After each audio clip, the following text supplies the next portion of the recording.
The Bible dedicates a lot of page space to King Hezekiah of Judah. We read about him in 2 Kings, 2 Chronicles, and Isaiah, and he also pops up briefly in Proverbs 25. Historically, we also know about Hezekiah from the records of Assyria and her king at that time, Sennacherib, also from the wall inscriptions and depictions in Sennacherib's palace. We have signet seals that mention Hezekiah and his officials, and we have a lot of archaeological sites from his kingship and potentially even a few ancient artists' images of him. And with all of this evidence, I really think he deserves a careful look, so let's do it. Hezekiah inherited the throne from his father, King Ahaz. King Ahaz had made Judah a vassal to Assyria. Now, this meant they were no longer independent as a nation. They officially served Assyria and paid her a large yearly tribute to prove it. Ahaz had gone that route because Judah had been experiencing heavy military losses to the nations around her as they prepared to try to resist the Assyrian Empire's empire building. Essentially for Ahaz, the deal was, I'll become a vassal to Assyria, but at least I'll still exist as king of Judah, and my immediate enemies will be destroyed. And of course, the cost was high physically. There was a lot of money owed for this. But the cost was also high spiritually. 2 Kings 16 tells us that on top of completely renovating the Jerusalem temple to worship pagan gods, King Ahaz also removed the royal association with temple worship in deference to the king of Assyria. This essentially served to strip the throne of Judah of religious authority.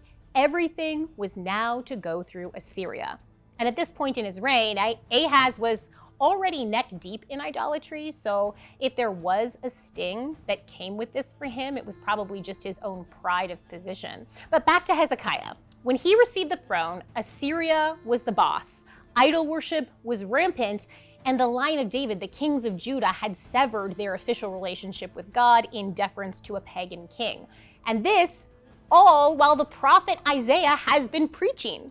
So what would Hezekiah do?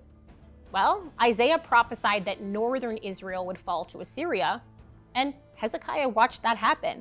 Isaiah prophesied that Judah would be invaded by Assyria up to their neck as judgment for abandoning their covenant with God. Think about how Hezekiah would have heard this prophecy from Isaiah.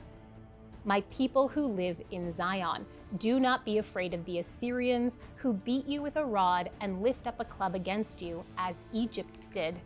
Very soon my anger against you will end, and my wrath will be directed to their destruction. Hezekiah had a choice. Would he toe the political line and continue his allegiance with Assyria? Or would he launch a rebellion by re-establishing the throne's connection with God and embark on the dangerous path of rededicating the nation to God, surely inviting Assyria's army to come and wreak havoc? Hezekiah rebels. He reestablishes relationship with God and even seems to try to emulate the actions of the messianic character from Isaiah's prophecies that shoot from the root of Jesse, who would be wise, have the Spirit of the Lord, and be a banner to call all people to God.